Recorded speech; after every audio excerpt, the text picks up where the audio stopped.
अस्सलाम वालेकुम 10th class. बेटे open your biology book, chapter number 15 हम स्टार्ट करेंगे। That is inheritance. ठीक है, पेज नंबर 94 है।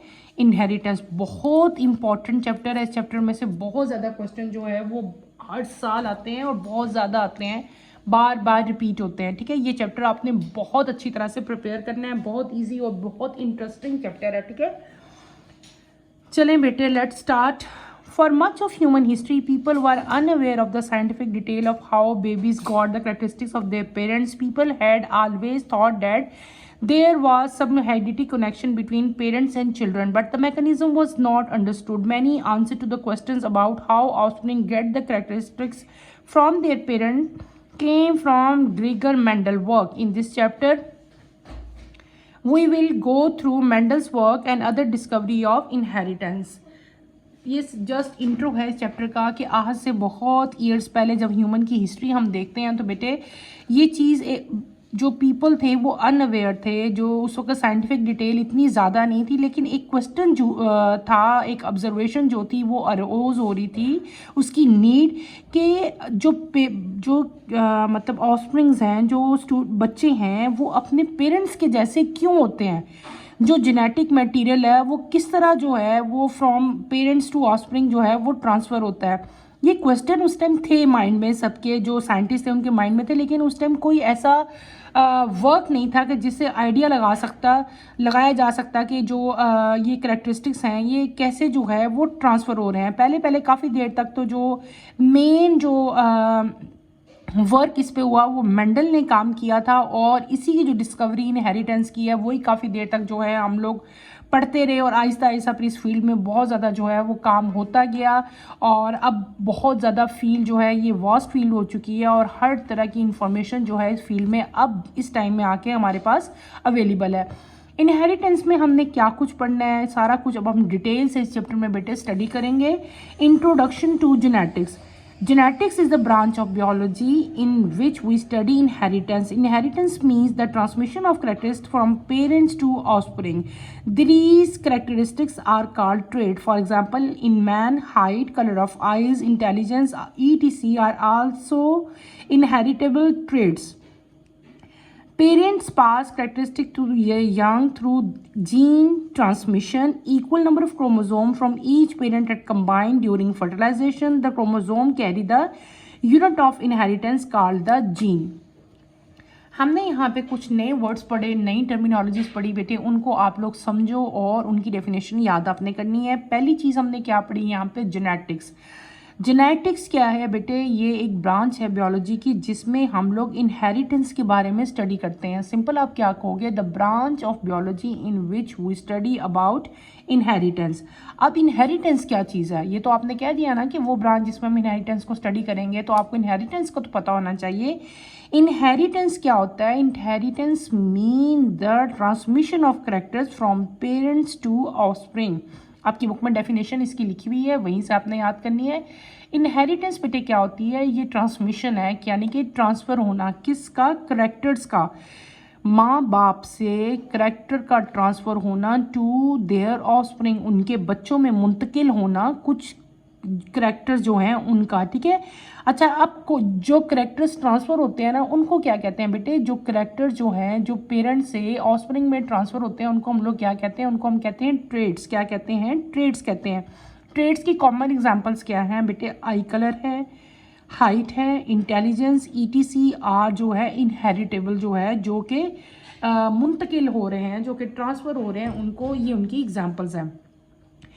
पेरेंट्स जो हैं वो अपने करैक्टर जो है अपने यंग वंस में जो है वो किस तरह ट्रांसमिट करते हैं, थ्रू जीन्स के ज़रिए करते हैं। Equal number of chromosome from each parent, male और फीमेल जो है वहाँ कंबाइन होते हैं ड्यूरिंग फर्टिलाइजेशन, और क्रोमोसोम जो है वो यूनिट ऑफ इनहेरिटेंस जो है वो कैरी करता है। ये हमने पहले भी बेटे पढ़ा था कि क्रोमोसोम के अंदर क्या होती हैं, जीन्स होती हैं, और यही जो हैं ड्यूरिंग दिस प्रोसेस जो हैं वो ट्रांसफ़र होती हैं। क्या बेटे, जीन्स। याद रखना है आपने ये बात। आपने अक्सर देखा होगा, अक्सर नोट किया होगा, अगर आपकी ऑब्जर्वेशन है बेटे, अगर नहीं है तो आप अभी भी ऑब्जर्व कर लो। आपने देखा होगा कि अक्सर जो बच्चे हैं उनकी शक्लें या तो अपने मदर जैसी होती हैं या उनकी जो शक्ल है वो क्या अपने फादर जैसी होती है। कभी कभार ऐसा होता है कि आई कलर जो है किसी का फादर जैसा है, किसी का मदर जैसा है। अगर फादर बहुत लंबी हाइट के होते हैं तो बच्चे भी लंबी हाइट के होते हैं। अगर फादर की हाइट छोटी है तो बच्चों की भी हाइट छोटी होती है, ठीक है। इसी तरह स्किन कलर है वो भी पेरेंट से ट्रांसफ़र हो रहा है। और अक्सर आप लोग सुनते होंगे कि यार फलाने के तो जो फादर हैं ये बहुत लाइक हैं, तो बच्चों ने तो लाइक होना ही था। ये भी बात सुनने में आती है। तो इन शॉर्ट इसका मतलब ये हुआ कि ना सिर्फ आपके फिजिकल ट्रेट्स जो आपको नज़र आ रहे हैं जैसे कि हाइट है या आपके हेयर्स का कलर है या आइज़ का कलर है, स्किन टोन है, इसके अलावा आपका जो इंटेलिजेंस लेवल है ना बेटे वो भी जो है वो भी इनहेरिटेड हो रहा है, ठीक है। यानी कि वो भी जनरेशन टू जनरेशन जो है वो ट्रांसफ़र होता है, ठीक है। ये सारा हमने क्या पढ़ लिया, ये हमने पढ़ लिया इंट्रोडक्शन किसकी पढ़ी हमने, जेनेटिक्स की। इसमें हमने क्या पढ़ा, जेनेटिक्स पढ़ा, इनहेरिटेंस की डेफिनेशन मैंने आपको बताई, ट्रेड की डेफिनेशन बताई और मैंने आपको जीन्स की डेफिनेशन बताई। द यूनिट ऑफ इनहेरिटेंस, जो हर चीज़ का यूनिट होता है ना कोई, तो इनहेरिटेंस का जो यूनिट है उसको बेटे हम लोग जीन्स कहते हैं, ठीक है। जीन कह लोगे आपने, एक होगी तो जीन है, ज़्यादा होंगी तो जीन्स है, यानी कि द यूनिट ऑफ इनहेरिटेंस को हम लोग क्या कहते हैं, जीन्स कहते हैं। और जीन्स कहाँ होती हैं बेटे, ये क्रोमोसोम्स में होती हैं। क्रोमोसोम्स कैरी द यूनिट, कौन सा यूनिट, जीन्स। नेक्स्ट हम आते हैं क्रोमोसोम एंड जीन्स के ऊपर, जो हमारा आज का टॉपिक है, मेन टॉपिक, उसकी तरफ हम आते हैं। Genes consist of DNA. They take specific instruction for protein synthesis. In order to know the nature and working of genes, we will have to study chromosome in detail. The body cell have a constant number of paired chromosomes. The two chromosomes of pair are known as homologous chromosome. In human body cell, there are 23 pair of homologous chromosome for a total of 46. We may recall that during meiosis, the two members of each chromosome pair separate and each of them enter one gametes.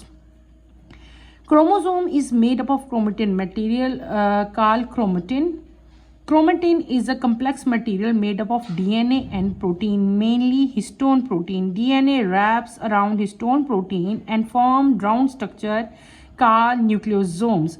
DNA is also present between nucleosome. In this way, nucleosome and DNA between them looks like beads on the rings. The fiber consisting of nucleosome condense to compact form and get the structure of chromosome. अभी मैंने आपको सारी जो reading की है बेटे वो क्या हमने पढ़ा है, वो हमने पढ़ा है chromosome, structure of chromosome, chromosome के अंदर क्या चीज़ प्रेजेंट है, ये सारी हमने पढ़ी है।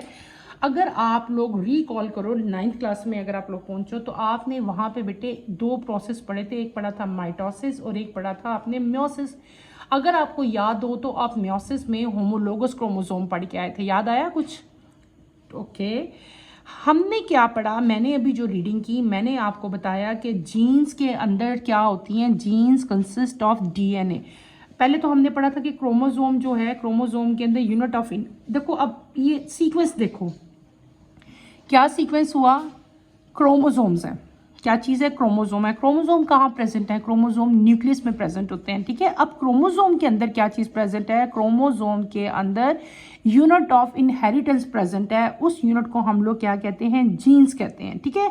और अब आगे आ गया, क्रोमोसोम के अंदर जीन्स आ गई। जीन्स के अंदर क्या है, जीन्स कंसिस्ट ऑफ डीएनए, ठीक है। अब जीन्स के अंदर की बात मैंने की है कि genes consist of DNA. DNA क्या होता है, डीएनए बेटे इंफॉर्मेशन होती है डीएनए के अंदर कि प्रोटीन ने किस तरह सिंथेसाइज होना है, ठीक है। फिर हमने जो क्रोमोसोम का नंबर है बेटे वो किसी भी ऑर्गेनिज्म में जो है वो फिक्स्ड होता है, और जो है क्रोमोसोम जो है वो हमेशा बॉडी सेल के अंदर in the form of pair होते हैं। यहाँ पे हम ह्यूमन बॉडी की बात करेंगे, ह्यूमन बॉडी में 23 पेयर ऑफ होमोलोगस क्रोमोसोम होते हैं। होमोलोगस क्रोमोसोम आपको याद हो तो आपने बेटे मियोसिस में पढ़े थे हमने होमोलोगस क्रोमोसोम, याद आया? तो constant number of pair homologous chromosome जो हैं हमारी ह्यूमन बीइंग की बॉडी में प्रेजेंट है। 2 क्रोमोसोम पेयर फॉर्म में हैं जिनको हम लोग क्या कहते हैं, होमोलोगस क्रोमोसोम कहते हैं। क्या कहते हैं, होमोलोगस क्रोमोसोम कहते हैं। ह्यूमन बॉडी के अंदर 23 पेयर्स हैं तो टोटल कितने हो जाएंगे, यानी कि 46 क्रोमोसोम जो हैं टोटल है। और ये सारा का सारा होमोलोगस क्रोमोसोम का जो प्रोसेस है ये आप लोग मियोसिस में जो है डिटेल से पढ़ के आए थे, ठीक है। फिर आता है क्रोमोसोम किस चीज़ से बना होता है बेटे। Chromosome is made up of chromatin material. एक मटेरियल है, एक कॉयल मटेरियल होता है, थ्रेड लाइक मटेरियल होता है, ठीक है। उस मटेरियल को हम लोग क्या कहते हैं, क्रोमेटिन कहते हैं। तो क्रोमोसोम किसका बना होता है, क्रोमेटिन का बना होता है। अब क्रोमेटिन क्या चीज़ है, क्रोमेटिन जो है बेटे एक कम्प्लेक्स मटेरियल है जो कि डीएनए और प्रोटीन का बना होता है। किसका, डीएनए का और प्रोटीन का। कौन सा प्रोटीन, मैंने कहा ना किसका बना होता है, क्या, क्रोमेटिन मटेरियल किसका बना होता है बेटे, डीएनए और प्रोटीन का। और जो प्रोटीन इसकी मैन्युफैक्चरिंग में शामिल होता है उस प्रोटीन का नाम क्या होता है, मेनली ज़्यादातर जो वो प्रोटीन जो होता है हिस्टोन है, उसका नाम क्या है, हिस्टोन है। डीएनए जो है वो हिस्टोन प्रोटीन के ऊपर ओवरलैप कर जाता है, उसके ऊपर ऐसे ऐसे जो है ना उसके ऊपर चढ़ जाता है, किसके ऊपर, प्रोटीन के ऊपर, और एक राउंड स्ट्रक्चर बना लेता है, ठीक है। उस स्ट्रक्चर को हम लोग क्या कहते हैं, न्यूक्लियोसोम कहते हैं। क्या कहते हैं, न्यूक्लियोसोम कहते हैं। और जो है फिर हमारा क्या आ गया कि DNA present between nucleosome. In this way nucleosomes और जो डीएनए है ना इनका स्ट्रक्चर कैसा बन जाता है, बीड लाइक। बीड का मतलब क्या होता है, मोती, मोती की तरह का, सर्कुलर पाथ की तरह का स्ट्रक्चर बन जाता है। और जो है द फाइबर, जो वो न्यूक्लियोसोम जो हैं ये क्या करते हैं, ये कंडेंस हो जाते हैं और जो है इनका क्या स्ट्रक्चर ये डाल लेते हैं क्रोमोसोम का। हमने क्या बेटे पढ़ लिया, मैंने इधर अगर आप आओ इस डायग्राम की तरफ अगर आप गौर करो, ये देखो ये जो ये जो सर्कल है ना आपका नीचे बना हुआ है ये गोल, ठीक है ना। इसके ये जो सर्कल है ये क्या चीज़ है बेटे, हिस्टोन प्रोटीन है। ये जो नीचे सर्कल बना हुआ है ना रेड कलर का, दिस इज हिस्टोन प्रोटीन। ये कौन सा प्रोटीन है, हिस्टोन प्रोटीन है। इसके ऊपर जो चीज़ ओवरलैप हुई है, मैंने आपको बताया था ना कि उसके ऊपर ओवरलैप हो जाता है सर्कल। जो सर्कल है बेटे ये हिस्टोन प्रोटीन है। इसके ऊपर जो चीज़ ओवरलैप हुई है इसको हम लोग क्या कहते हैं, डीएनए कहते हैं। क्या कहते हैं, डीएनए कहते हैं। जो ये पूरा स्ट्रक्चर बन गया यानी कि प्रोटीन के ऊपर डीएनए का ओवरलैप होना है, इस स्ट्रक्चर को हम लोग क्या कहते हैं, न्यूक्लियोसोम्स कहते हैं। क्या कहते हैं, न्यूक्लियोसोम्स। ये आपको पूरा, और डीएनए जो है यानी कि बिटवीन न्यूक्लियोसोम्स इनके दरमियान में डीएनए प्रेजेंट है। ये आपके ऊपर डीएनए ये ब्लू कलर में आपको दिखाया हुआ, और जो रेड कलर में है ये आपके पास क्या है, हिस्टोन्स हैं, ठीक है। और ये पूरा का पूरा स्ट्रक्चर जो है ये आपको कैसे नज़र आता है, ऐसे नज़र आता है कि जैसे एक आपने किसी स्ट्रिंग में किसी धागे में आपने मोती पिरोए हो, वैसे ये स्ट्रक्चर नज़र आपको आएगा। इन द एंड हमने इस चैप्टर में, इस अभी टॉपिक में इंट्रोडक्शन में हमने क्या पढ़ा, हमने बेटे पढ़ लिया जेनेटिक्स, फिर हमने इनहेरिटेंस पढ़ा, फिर हमने ट्रेड्स की डेफिनेशन की, फिर मैंने आपको क्या बताया कि क्रोमोसोम के अंदर यूनिट ऑफ इनहेरिटेंस होते हैं जिनको हम लोग क्या कहते हैं, जीन्स कहते हैं। फिर हमने क्या पढ़ा कि हमारी बॉडी में एक कांस्टेंट नंबर क्रोमोसोम का जो है वो प्रेजेंट होता है। हमारे अंदर 2 क्रोमोसोम के पेयर होते हैं जिनको हम होमोलोगस क्रोमोसोम कहते हैं। और ह्यूमन बॉडी में 23 पेयर ऑफ होमोलोगस क्रोमोसोम होते हैं। कितने पेयर, 23 पेयर हैं। तो जब अलग अलग करोगे तो टोटल 46 क्रोमोसोम बन जाएंगे ना, ठीक हो गया। फिर मैंने बताया था क्रोमोसोम में जो है वो किस मटेरियल का बना होता है बेटे, ये क्रोमेटिन मटेरियल का बना होता है, ठीक है। क्रोमेटिन जो है कम्प्लेक्स मटेरियल है और ये 2 चीज़ों से मिलकर बना होता है, एक डीएनए और एक क्या चीज़ है, प्रोटीन। कौन सा प्रोटीन, मेनली हिस्टोन। क्लियर हो गया। डीएनए जो है वो रैप हुआ होता है किसके ऊपर, हिस्टोन। ये डीएनए है ना, और ये किसके ऊपर रैप हुआ हुआ, जैसे आप रैपिंग शीट चढ़ा लेते हैं ना, बिल्कुल इसी तरह ये प्रोटीन के ऊपर रैप हुआ होता है। और ये स्ट्रक्चर जो राउंड स्ट्रक्चर बन जाता है ना जिसके ऊपर प्रोटीन रैप होता है, इस स्ट्रक्चर को हम लोग क्या कहते हैं, न्यूक्लियोसोम्स कहते हैं। क्या कहते हैं, न्यूक्लियोसोम। और ये पूरा जब स्ट्रक्चर बन जाता है डीएनए न्यूक्लियोसोम का स्ट्रक्चर, तो इस स्ट्रक्चर को बिल्कुल हम लोग क्या कहते हैं, जैसे कि बीड जो हैं वो एक स्ट्रिंग में सारे लग गए हों। तो ये जो अभी मैंने आपको पढ़ाई है ये हमने आज जो है केमिकल कंपोजिशन पढ़ ली किसकी, क्रोमोसोम की। बेटे ये बिल्कुल भी मुश्किल नहीं है, इसको आपने अच्छी तरह से समझ के आना है। 2-4 बातें हैं जो आपके जहन में रहनी चाहिए। पहले तो क्रोमोसोम है, क्रोमोसोम के अंदर जीन्स होती हैं, ठीक है। जीन्स के अंदर क्या होता है, डीएनए होता है, ठीक है। और फिर आ गया था क्रोमोसोम किसका बना हुआ था, क्रोमेटिन मटेरियल का। क्रोमेटिन मटेरियल किसका बना हुआ था, वो बना था डीएनए और प्रोटीन का। प्रोटीन कौन सा था, हिस्टोन था। फिर इनका स्ट्रक्चर था जो कि इस तरह का था, ठीक है। इसके साथ ही बेटे मैं अपना आज का टॉपिक जो है वो यहीं पे एंड करती हूँ, ठीक है। नेक्स्ट जो टॉपिक है, जो नेक्स्ट लेक्चर है उसकी नोटिफिकेशन के लिए आप चैनल को सब्सक्राइब करो, शेयर करो और लाइक करो, ताकि आपको नेक्स्ट लेक्चर की जो है साथ साथ नोटिफिकेशन आपके पास आती रहें और आपका कोई भी लेक्चर बेटे मिस मत हो, ठीक है। तो यहीं पे मैं अपने जो है टॉपिक ये भी आज फिनिश करती हूँ। टिल देन अल्लाह हाफिज़ स्टूडेंट्स।